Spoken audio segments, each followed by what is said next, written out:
were not the person I fell in love with. I want to be married. I want to walk away with a marriage. I feel really broken. What scares me most is that, what if I'm wrong?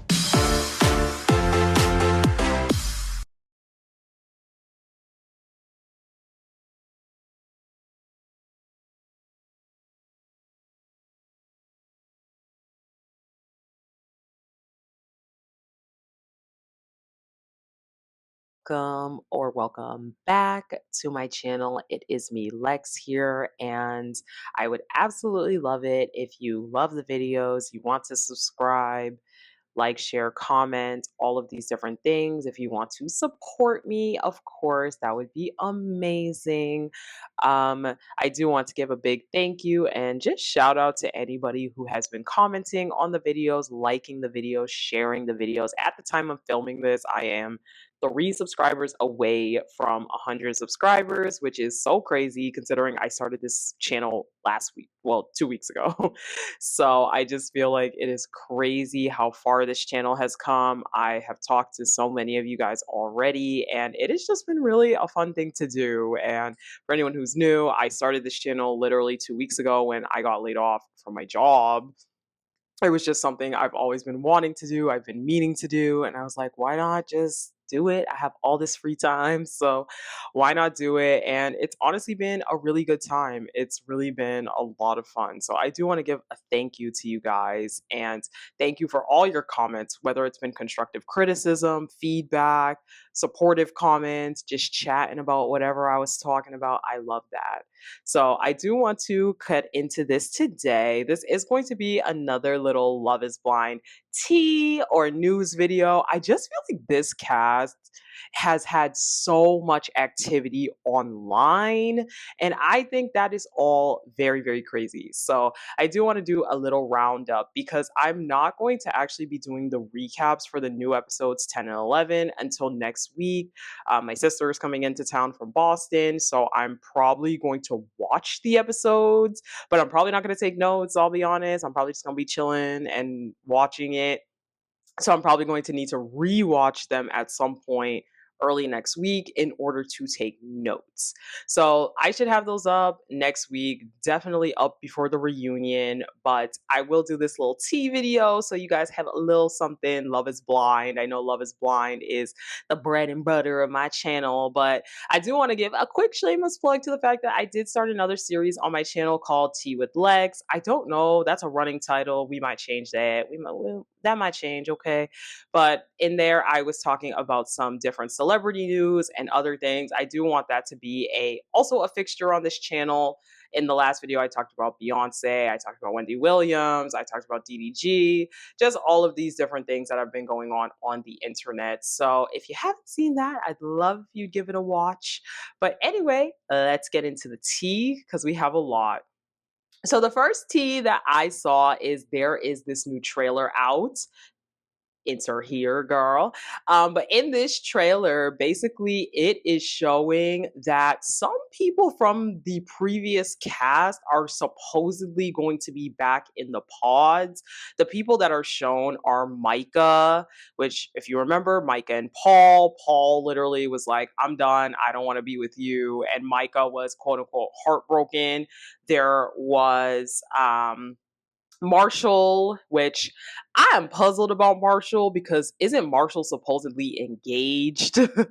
um, so I have questions there why Marshall is supposedly back in the pods. And then Bartiz, which, as you know, he has a baby. Supposedly he has full custody of the child because the mother is not in the picture anymore, allegedly. So I was just very confused at this. I think that I understand that Love is Blind has already kind of lost the plot. I think I say that in every single video that I've made. But isn't it like extreme loss of the plot if some people already know each other? Like, I just don't really understand how this is going to work because these people have already seen each other, all of them. They're previous cast members. So for me, I'm a little bit lost there at what exactly is going to be happening there. But We shall see. Now, I am wondering where the DC season is, y'all, because as y'all know, I live in DC. And I am wondering where that DC season is because, baby, I heard people were getting recruited on LinkedIn. I heard some friends of friends got hit up on LinkedIn. So I'm just trying to see where the DC season is at that they've been teasing for the longest time now. I don't know if that's going to be next season or 2 seasons from now at this point, but, babe, where is it at? Where is it at? So the next news is that Amber, who was with Matt, or wanted to be with Matt, or was also talking to Matt, had a man this whole time. Okay, so a lot of you guys have been asking me if Matthew ever found Amber. And here's the fucking gag. Amber allegedly also had a man the whole time during filming. I don't know what is going on this season. It seems like the criteria for going on this season was you have to already be involved in a serious relationship. But yeah, Amber done had a man this whole time. I even got an anonymous email about it. Trevor isn't the only one. Amber Grant had a serious boyfriend during filming and archived all their photos before the show aired. They are still together. I was told a bunch of the guys who were genuinely there were very interested in her, and she never once mentioned it. She left before the proposals, not because of Matt, but because she had an agreement with her boyfriend that she would leave at that time. This photo is from before filming, and I'm sure after that NDA expires, I don't think she's stupid enough to like unarchive the pictures, but we're definitely going to be seeing recent pictures with this guy. But just know when you see this face, that been her man. I don't know what makes these people think that nobody's going to find out, like that they're just going to get away with this. Also, I really don't get the point of going on the show and not planning on getting engaged to or proposed to, because usually Netflix doesn't even show the background people like Amber and Jessica, like usually they don't show the alternative stories. So it almost seems like, okay, like because she was connected to AD and it was such like a juicy headline, like that he was saying the same stuff to both of them, that they included her. But there is a huge possibility that she wouldn't have been showed at all. So it's like, what would be the point of even going on this show? You know what I'm saying? To just be in a little background cooking scene or be in the background, like, but yeah. That's the update on Matthew. I think that if he did find her, he found her with her man. We actually should probably check on both of them, make sure that they're both okay.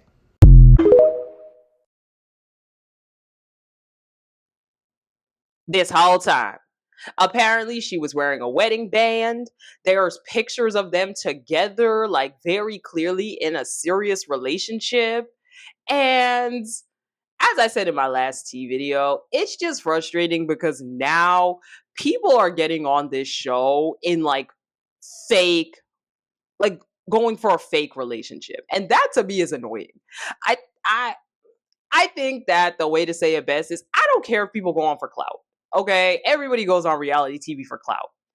But my issue is when you don't even get people that are really single. Like these folks aren't even really single, which is to me a major like like y'all can't even get true single people.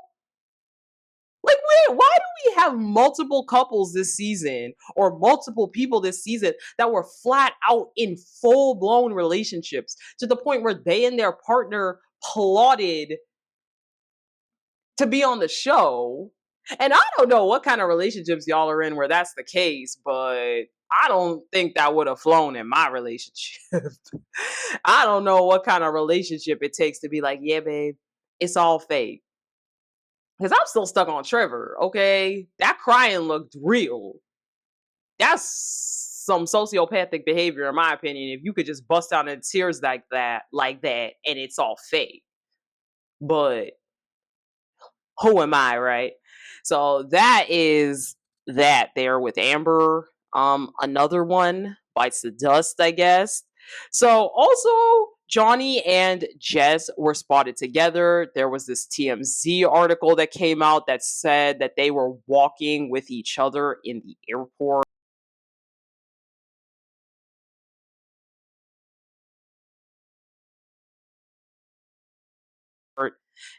Now, this is not tea. Okay, this is not tea. It is very clear that they were coming from the reunion. They were just walking together, probably just on the same flight or close to the same flight.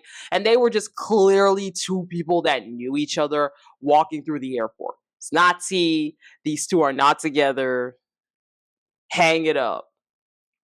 And a TikTok came out of Sarah Ann, and the TikTok sleuths was on it. Oh, What the hell? Stop saying that. What the hell? What the hell?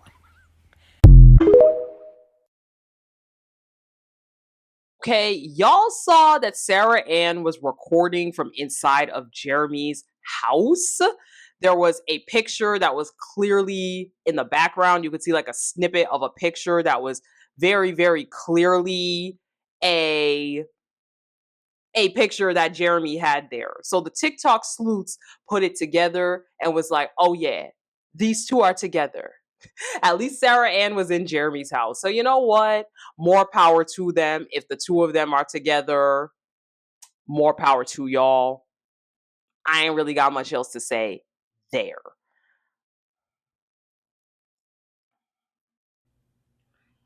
Okay, y'all, I am back. My camera had a little malfunction, so we gon' get back to it. But as I was saying here, yeah, Sarah Ann and Jeremy are together, and honestly, more power to them. Like literally, more power to the two of them.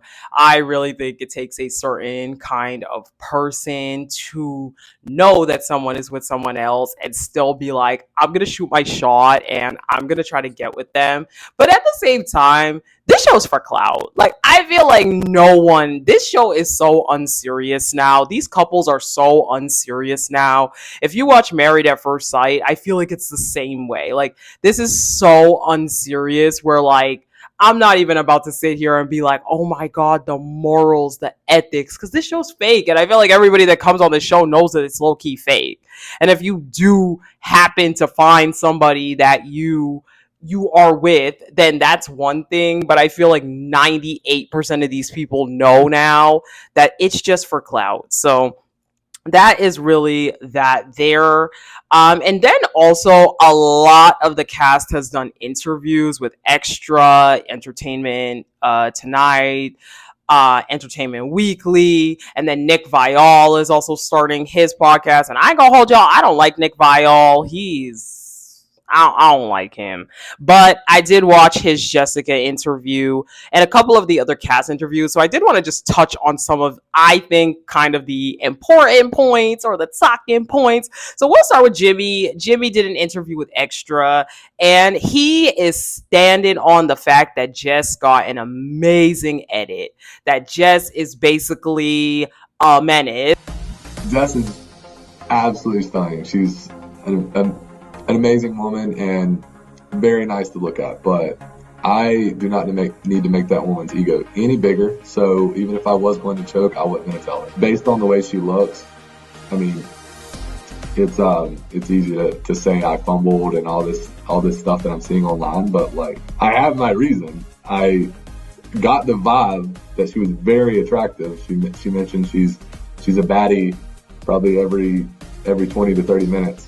Her confidence level and the way she talks about herself, I knew she was very attractive. Thank you for the experience.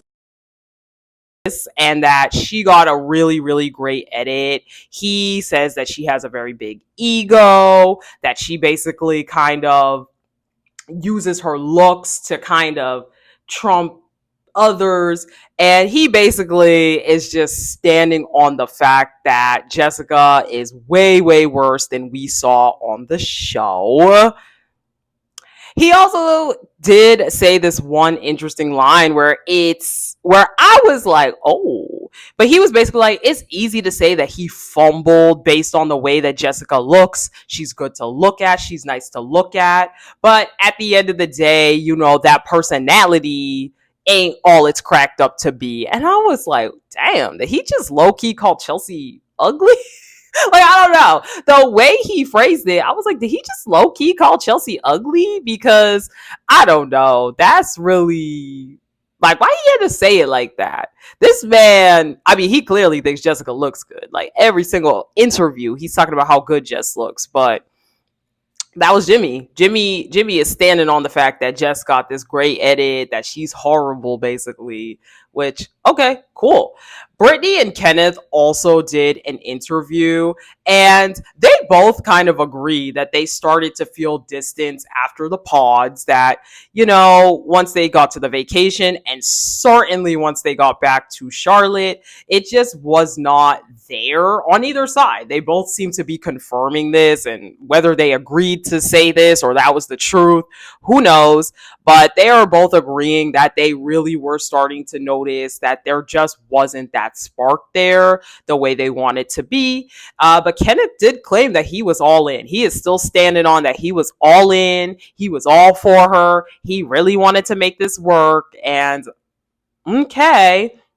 Now, he did touch on the fact that we saw multiple scenes of him literally just staring at his phone, ignoring Brittany. And he claims that the reason why is because he is processing things.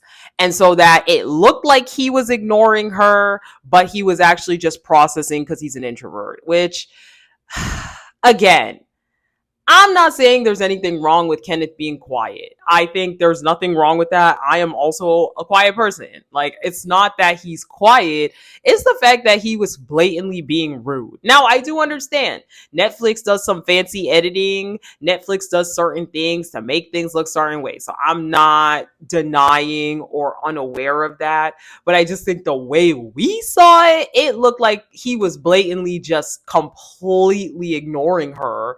And that didn't look great. So he says that it's because he processes things. And okay, fair enough. So they do also touch on the phone usage. Not any conversations where there were complaints. It was more so of conversations of just like, I guess, making note of it, but never complaints of it. I didn't ever feel annoyed or aggravated or had a distaste with it. I also take into consideration too his career, and Kenneth's career is so incredibly important to him. And I mean, thank goodness it is, because of where he sits and the caliber that he is at. And Brittany does talk about how they had conversations about him using his phone, about the presence of the phone, how much he's on the phone.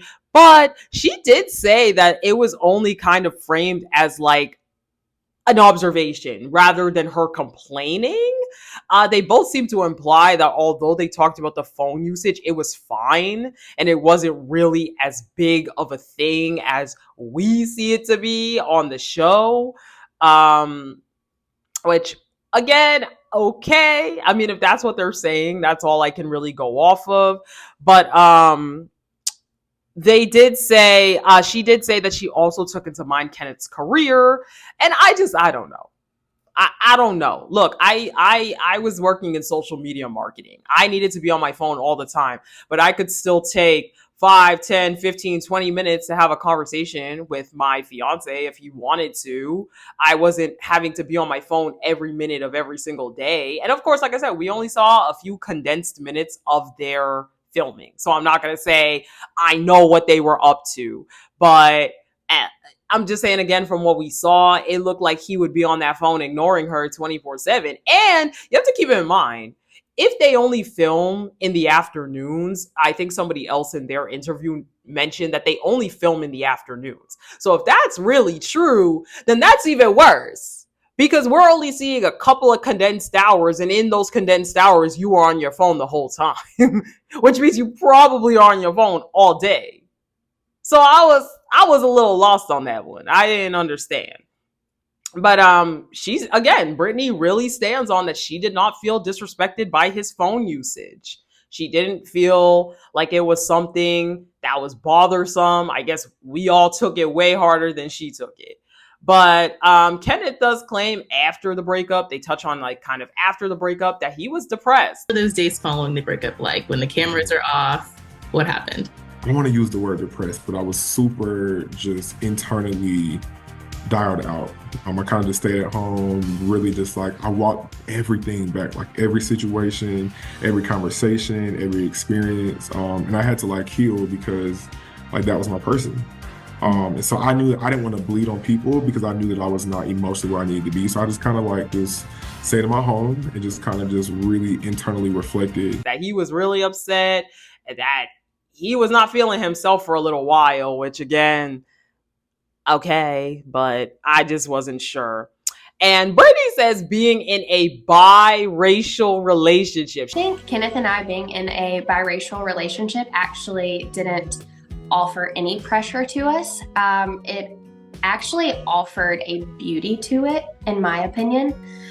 It's something that I'm very used to and something that I'm very passionate about. And while it was new to Kenneth, I think that it made him feel a bit more comfortable rather than pressure that I have experienced being in a biracial relationship. She kept saying biracial relationship. That was the only reason why I took this down. Because she kept saying being in a biracial relationship didn't affect him. And I just think Brittany's language is very interesting. Brittany really strikes me as somebody who comes from, and I don't know this about her. I'm just kind of putting it out there. But she strikes me as someone that comes from a conservative background that made the effort to try to be more open, more aware, more conscious. You could tell she uses a lot of language. Like he identifies as a biracial relationship. Like you could just tell that she uses a lot of this language that people in these conscious spaces use. It gives very much like when a non-black person is like, oh, these African Americans, instead of just saying black. Like you could say black, it's okay. That's what it feels like when I listen to Brittany. I'm like, girl, you don't have to talk like this. Like if you're not racist, then it will be clear. So that is them though. That's their interview. They both kind of stand on the fact that the phone usage wasn't as crazy as we thought it was. So Chelsea also did an interview with Extra, and she talks a lot about her choice to pick Jimmy instead of Trevor. And she says that she just could not get past certain things with Trevor, which I thought was interesting. She did not specify what the certain things are. Now, granted, Trevor turned out to be a menace, so I'm not gonna say she was wrong. Maybe she could pick up on something that we literally just could not pick up on watching them on the pods, because Trevor ended up to not be such a great guy. Let's be for real here. But she said that her and Jimmy had a really, really good connection, even though we didn't see a lot of it. And both Chelsea and Jessica have said that they had a great connection. Like they both had really great connections with Jimmy, but none of it was shown on the show. So I think that's interesting. I don't know. Maybe Jimmy is not who we think he is, but it's interesting. Now, what I thought was kind of juicy in their interview, though, is that Chelsea admits that Jimmy told her that he always liked smaller women. Him telling me AD, I would never say that. Him telling me AD was stacked out of nowhere just caught me completely off guard. And, we had a conversation before that in one of his interviews. He expressed that he likes smaller women. So, of course, body image is on my mind. I'm feeling a certain type of way because these are comments he made, and him coming out of left field talking about another woman's body was just very, I didn't know how to react to that. Men.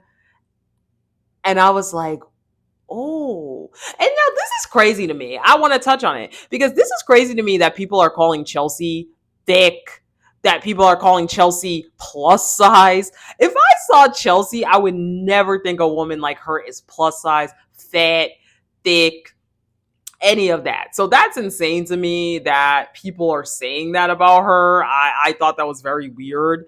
And then this gives a lot of context to the AD situation where Jimmy is talking about AD and saying, oh, she's stacked and all of this, when he was telling her, I guess, that he likes smaller women.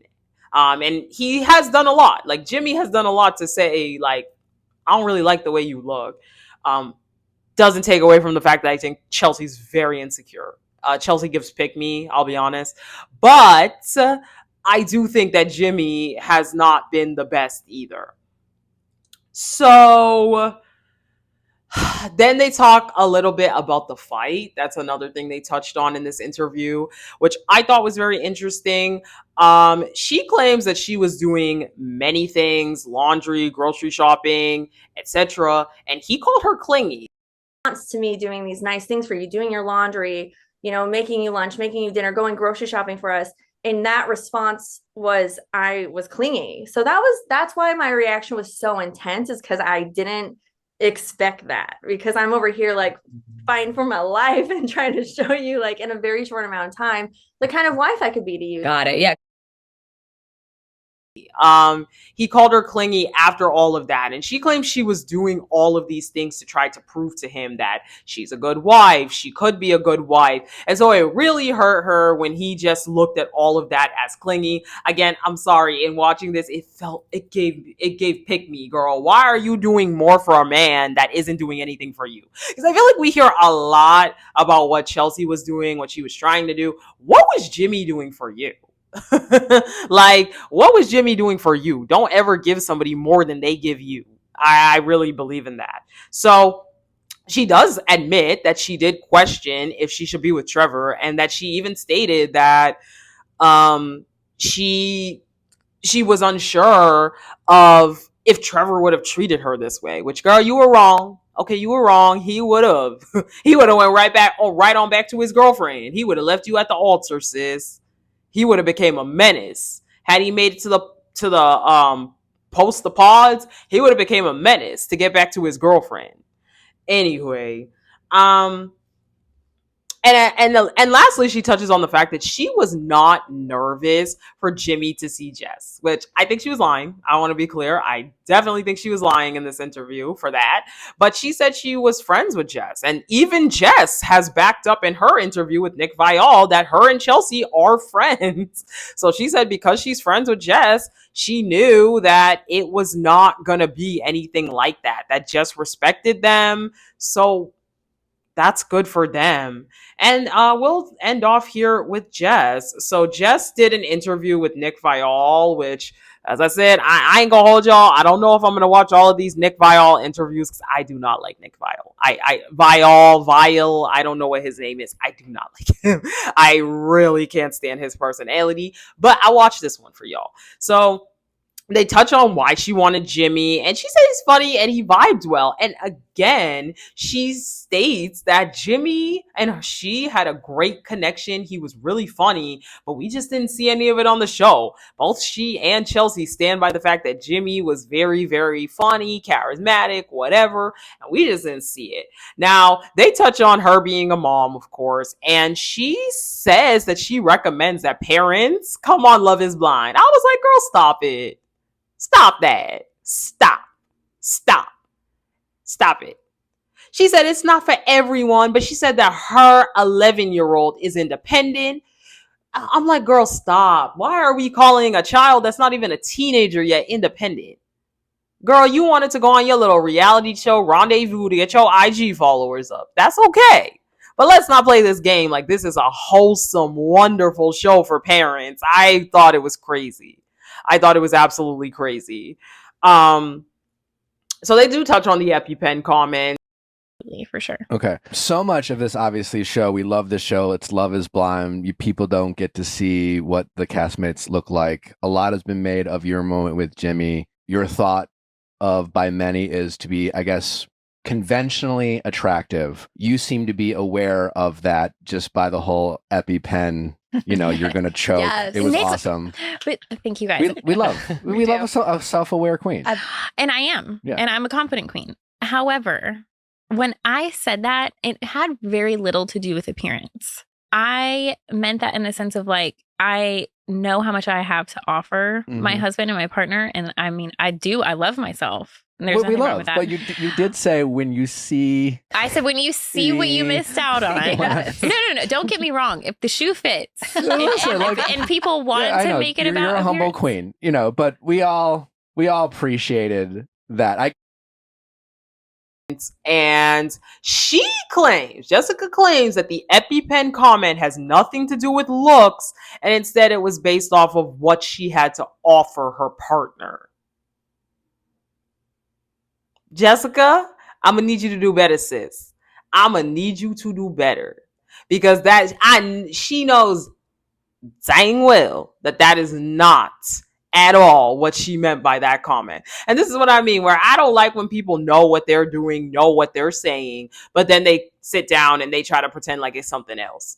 They do touch on the Megan Fox situation, and Nick Viall makes some really stupid joke where he's like, "Oh my goodness, how did you feel knowing you were competing against Megan Fox?" And Jessica's just laughing awkwardly, because you could tell she's like, "Stop, like, I'm not going to call this girl ugly on your podcast. I'm not going to do what the internet's doing. That's just not right." And I will say I applauded and liked Jessica for that, because you know what?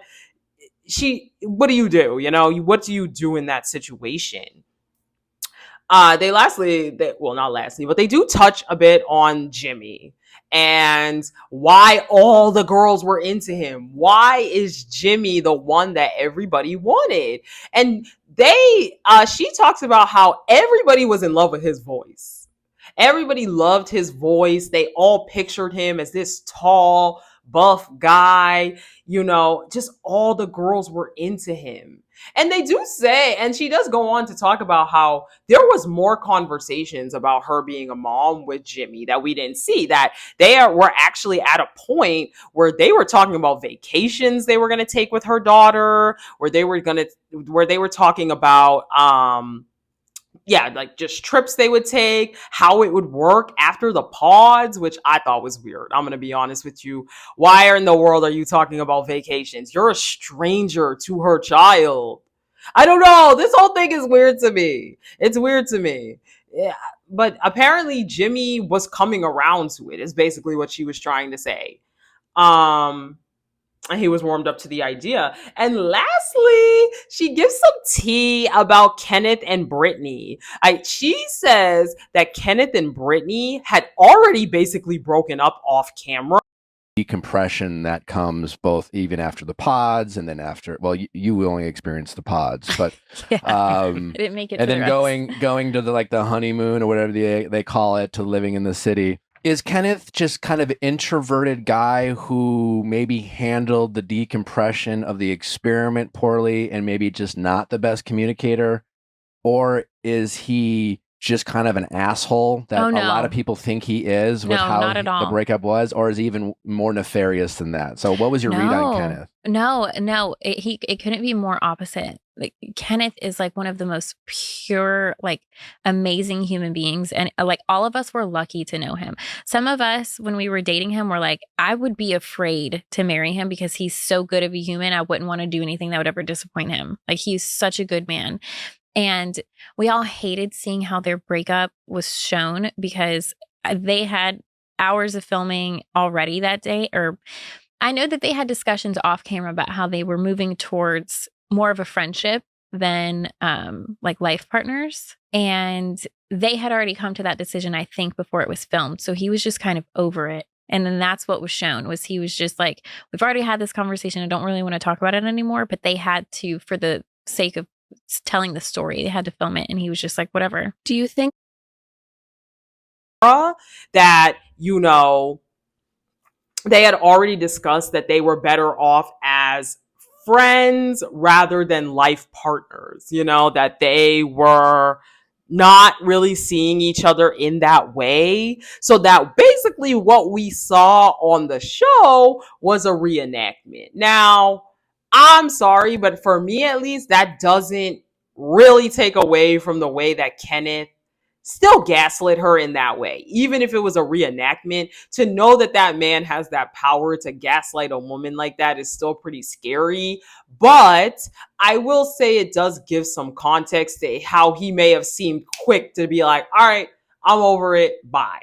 And clearly Brittany was still feeling tenderhearted about it. That's why I think she cried the way she cried. But according to Jess, it was already over. What we saw was just a reenactment. And apparently there was also lots not shown about Jimmy and Chelsea. That was one of the other things that was telling to me, but he and I wouldn't have worked. I'm a little bit more like confrontational, I guess. And I thought that when I saw it, I was like, maybe there were some things we didn't see because it kind of goes from like 0 to 100. You didn't think Chelsea came across as clinging? Yes, I do. I think the way that she was shown makes her seem very clingy, but there is a lot between wine. There was a lot in their relationship that was not shown. And I will say that her feelings were more than valid. Can you add to that? I think that she and I were both kind of sold on the same dream in the pods with Jimmy, as far as like he was ready for marriage, and he was like, I live in South End, which where we live in Charlotte is like the social scene. Mm-hmm. And so if you are talking to a guy and he's like, that's where I live, you're like, red flag. He's like, I live there, but I don't ever go out. Like I'm trying to settle down. I'm a homebody. And then I know when they got home, because again, Chelsea and I were friends. I knew what was going on. He was going out a lot, and he was kind of not upholding the commitment. He was going out a lot. Yes. Yeah. I know that there were some things that he had kind of promised both of us that, you know, when it came time to like live life with him, that's not really how it was. So her feelings were valid. I mean, I think that she was very emotional, but it's like an incubator. It's really hard to not be. All right, Jess. Like apparently she alluded, she said that Jimmy lives basically downtown, like where all the clubs are, where everything is. And he was out a lot. He was out a lot in them streets. Jimmy was in them streets.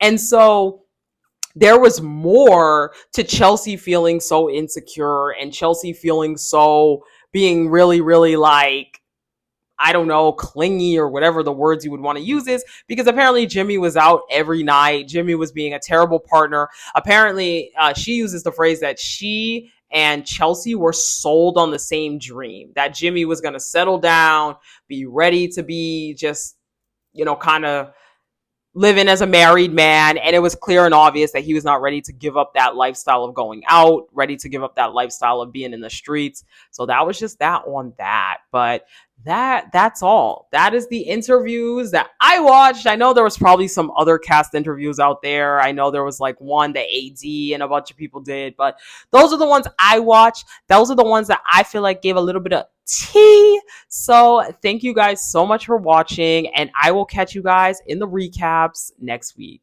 Bye.